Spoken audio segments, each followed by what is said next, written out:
friends. I'm your host, Erin Port, and welcome to the Simple Purposeful Living podcast. Life can be overwhelming and busy, so once a week, I invite you to join me, and together we will make simple tweaks to uncomplicate the hard parts of our life so we can spend more time doing what we love. Why do we all get the urge to declutter in the wintertime? Like I get in January because it's the new year. We're putting away all of our Christmas stuff. We have this influx of holiday decor. But even into February, I'm feeling this urge to clean. And I think it's because, well, if you're watching on YouTube, you can totally tell I'm channeling my 1990s Diane Keaton with my turtleneck and sweatshirt because it currently feels like -30 outside.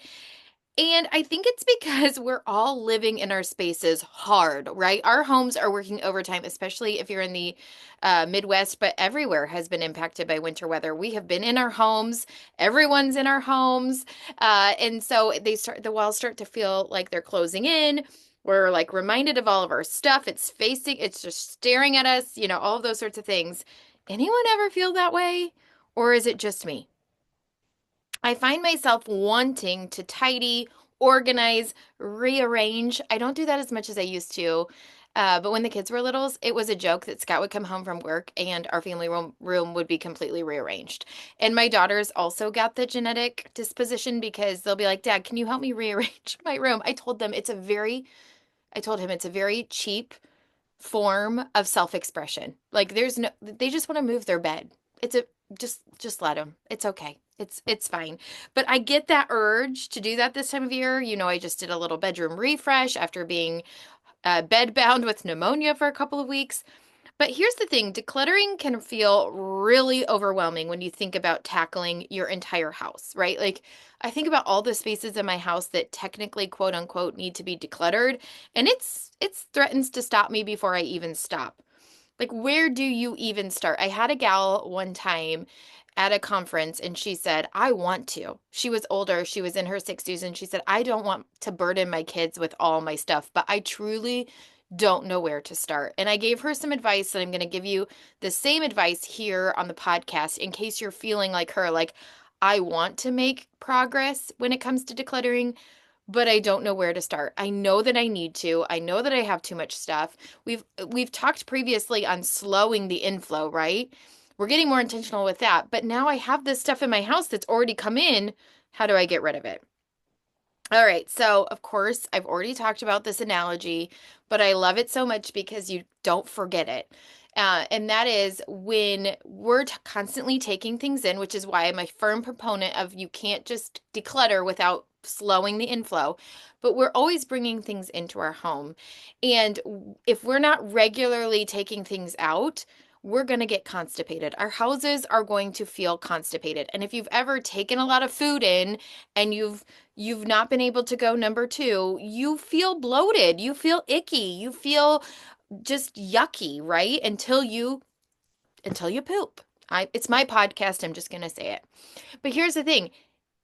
It doesn't just happen overnight, right? We have to take it step by step, and every little progress is going to make us feel better. And these tweaks that I'm going to share with you today are better than Metamucil. All right? There you go. Okay. So, I am not asking you to do anything that I am not willing to do myself. I heard a quote several years ago that says leaders go first, and I love it. And so I started a new series on Instagram called Help Me Declutter, Tidy, and Organize Every Space in My Home. And while that sounds overwhelming, the thought process is little by little, I'm going to declutter, tidy, and organize. And I'm going to invite you to do it as well. And we're not going to tackle whole rooms. We're going to tackle little spaces. The very first space I tackled was my makeup drawer.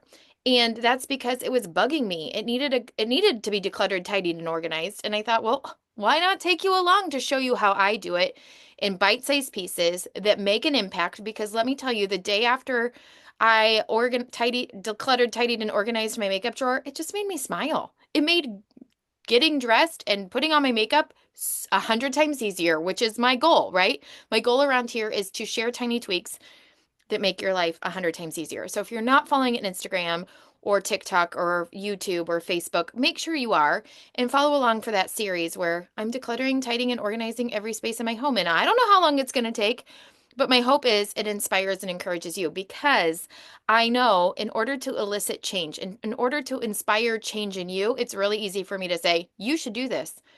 But you know what works better when it comes to change?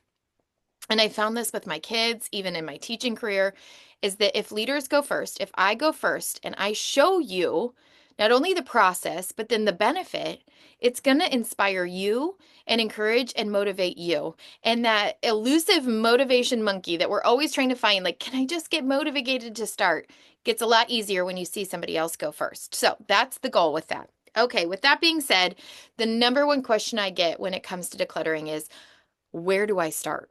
Like, I have a whole house. Where do I start? And I love this analogy. Imagine you need to clean up from a party.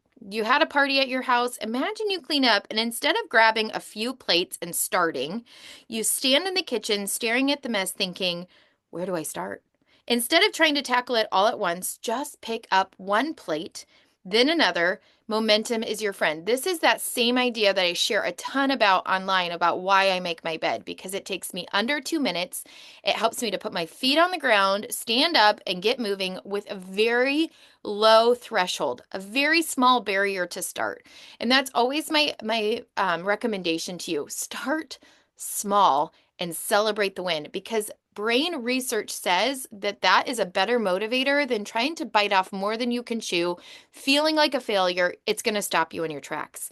So start small. I always say to start with a high impact area with low sentimental value. We don't want to start with the pictures. We don't want to start with your childhood memorabilia.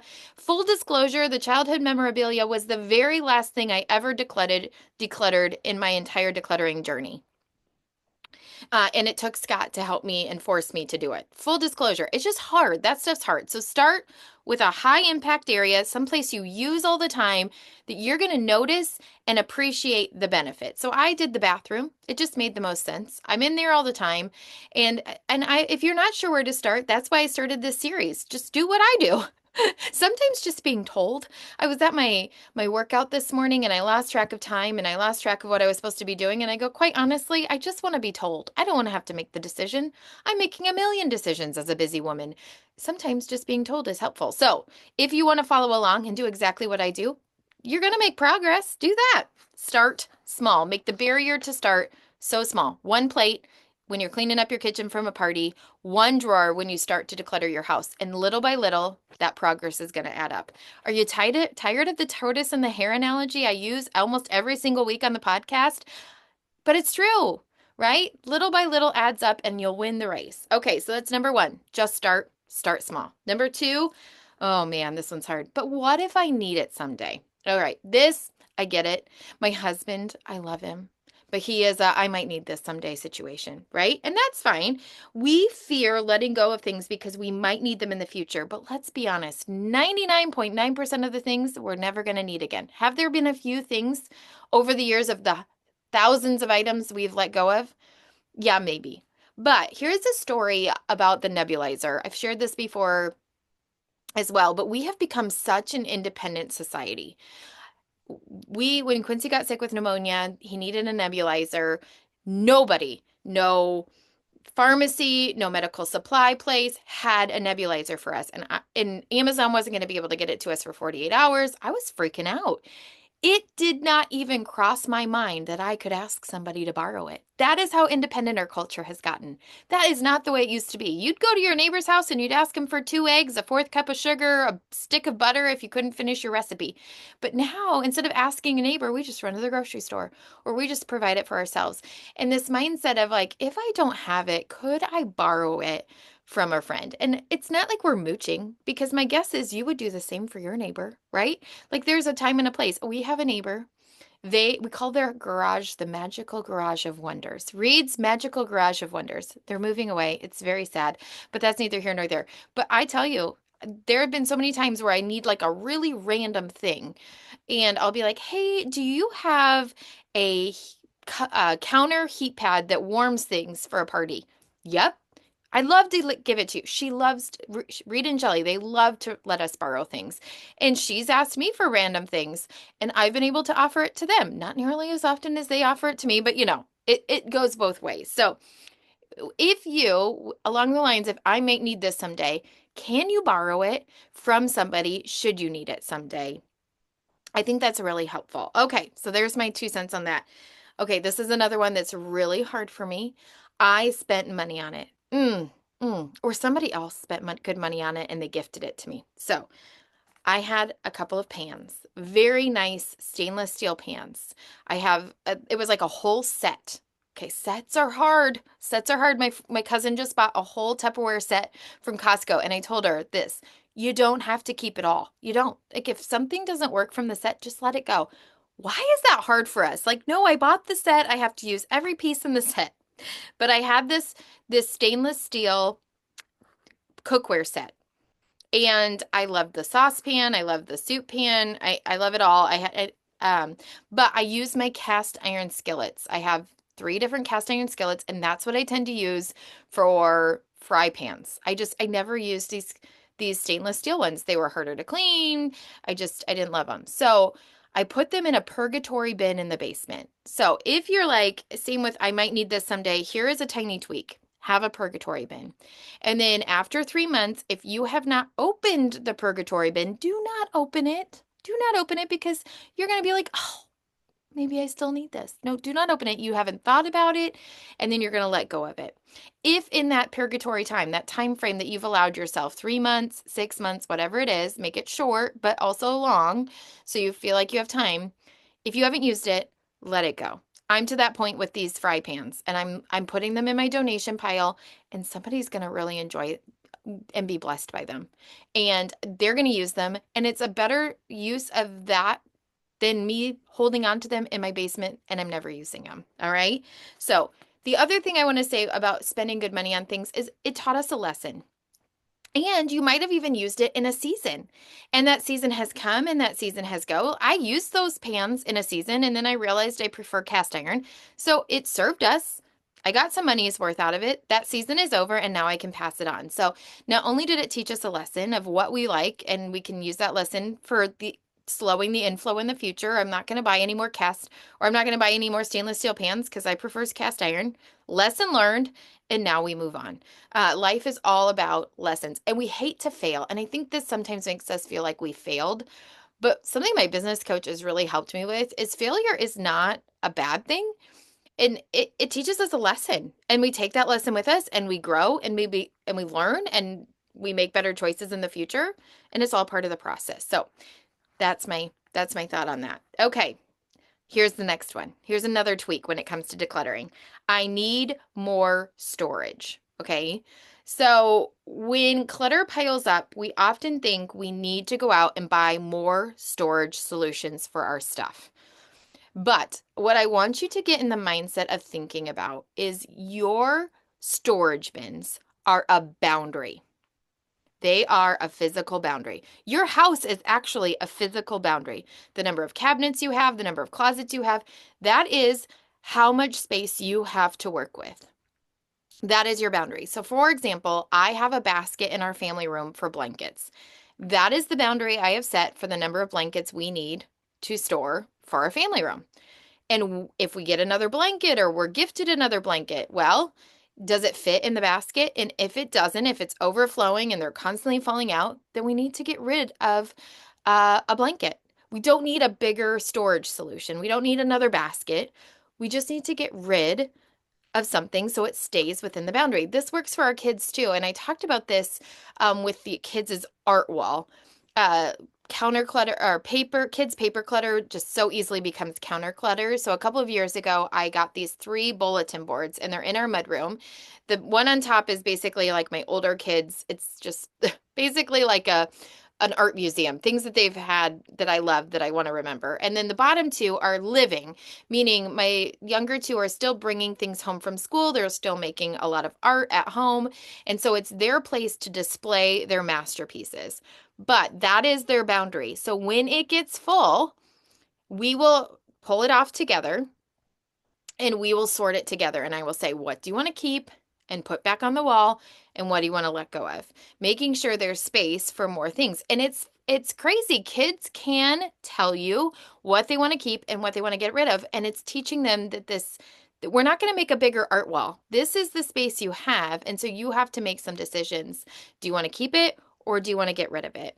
And we didn't learn that as a kid. And so now as adults, we're having all this stuff. We're having to learn to live within our boundaries. So your storage solutions, your baskets, your little containers, that is your boundary that you have set for the amount of that collection, whether that's Legos or it's your forks in your drawer. That is the boundary. And if it's overflowing the boundary, then you need to scale back so that we can live within our boundaries. Okay, so remember, set physical boundaries for your belongings. One bin, one shelf, one drawer. Now, this is going to feel a little awkward at first, right? Because you're like, ugh, but what if my boundary isn't right? You can change your mind. You're an adult. Like if you're like the boundary isn't big enough and I'm constantly overflowing it, fine. But your knee-jerk reaction shouldn't be, I need more storage solutions. My knee-jerk reaction is, here's the boundary. How can I simplify to live within the boundary?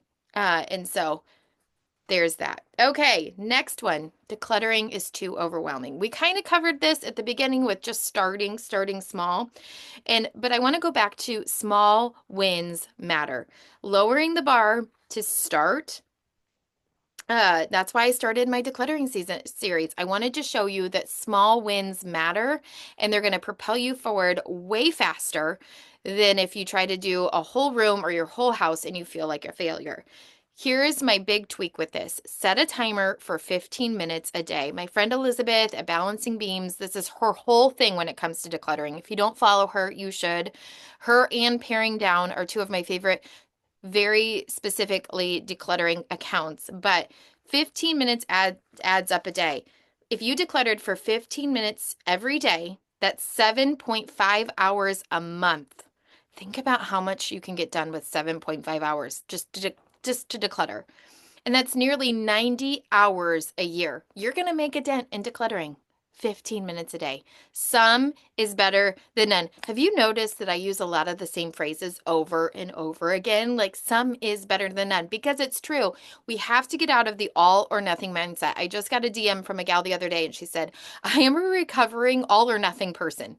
I was like, so am I. But what she has found is she goes, I'm realizing I forfeited so much goodness because I couldn't do it all. And that was where I had gotten to in my life. I was forfeiting peace and joy and benefit because I wasn't willing to bend. I wanted it all or nothing. And in the end, I was the one that lost out. Some is better than none. So set a 15-minute timer today and do a little decluttering. Maybe it's your makeup drawer. Follow along, like I said, in my decluttering series and do a little bit every day. You will be surprised at how much progress you will make, how good you will feel, and how much more simplified your home is as a result. Okay, this is the other thing. Okay, so you say, oh, I don't have time to declutter. Well, I already told you just 15 minutes a day is going to make a difference. But here's the other thing about decluttering that we don't think about. The other day, I was rummaging around in my desk drawer. What is it about desk drawers? I just have this one big desk drawer. I have compartments, but people are in and out of it often because they're stealing my tape and my scissors. Anyway, it's a small price to pay for children I love. But I was digging around in there and I was like, I should really clean this out. And then the next day I was like, I should really clean this out. I thought more about cleaning it out than when I finally took the time, set a timer for 5 minutes and cleaned out that stupid desk drawer. I spent more time looking for the items and thinking about I should declutter it than it actually took to do the thing. It's crazy. When we get rid of clutter, it makes our life 100 times easier. Imagine trying to cook dinner when your counters are cluttered. You have to clear everything away, then you make dinner, then you have to clean up the thing, and then you have these piles, right? If the clutter is cleared, it just makes everything easier.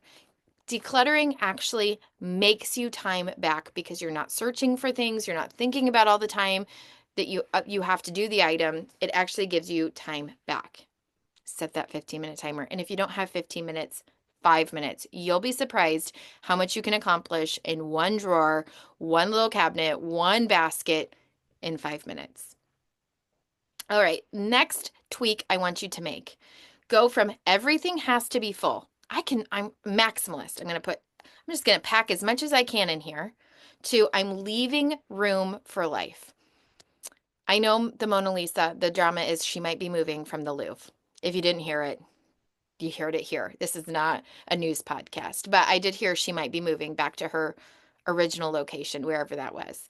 But the Mona Lisa is currently at the Louvre, and if you've ever seen her, she's actually quite small.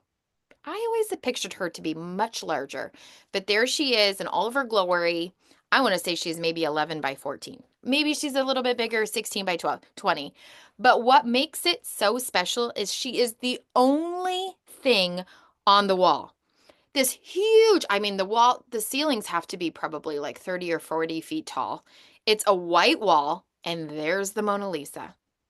And you see her. Boom. She's the spotlight, right? And here's the thing. When we don't pack our cabinets full, when we just have the things that we need, we can easily spot the things that we want to grab, right? We're not having to dig around or look for things. Like if the Mona Lisa was in a sea of other pictures, it'd be hard to find her, right? Like it'd be like those Where's Waldo situation. No, Mona Lisa's all by herself. We want to think of our cabinets, our drawers, things like that. Like we don't have to fill every square inch. We can actually leave space.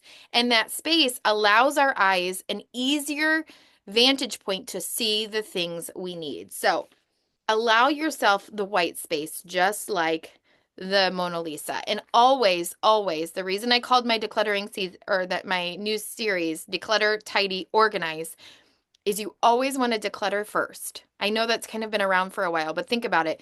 We don't want to organize things we don't need. So declutter first, tidy, and then organize, and leave that white space. I always like when I'm decluttering to leave white space, because what happens, even if we're really mindful of the inflow, things are still coming into our home. We want to leave room for life to happen, for space to happen, and for collections to grow. Okay.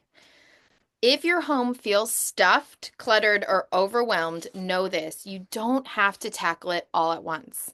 That's why I'm taking you behind the scenes in my Declutter, Tidy, and Organize series on Instagram, so we can do it together. I hope that by me modeling it, showing you, and then expressing the benefit, that it will inspire you to be motivated and to try it yourself. It doesn't all have to get done in a day. Rome wasn't built in a day. The clutter didn't all arrive on our doorstep today. It's going to take some time to get things moving. Metamucil doesn't work in the first 5 minutes. It takes a little time, and that's how decluttering is going to work too. Decluttering isn't about having a perfect home, perfectly curated, perfectly organized. There's always going to be clutter because it's a living, acting home, but our home should support the way we want to live. I don't want to be so busy managing all the stuff in my home, I miss out on what matters most.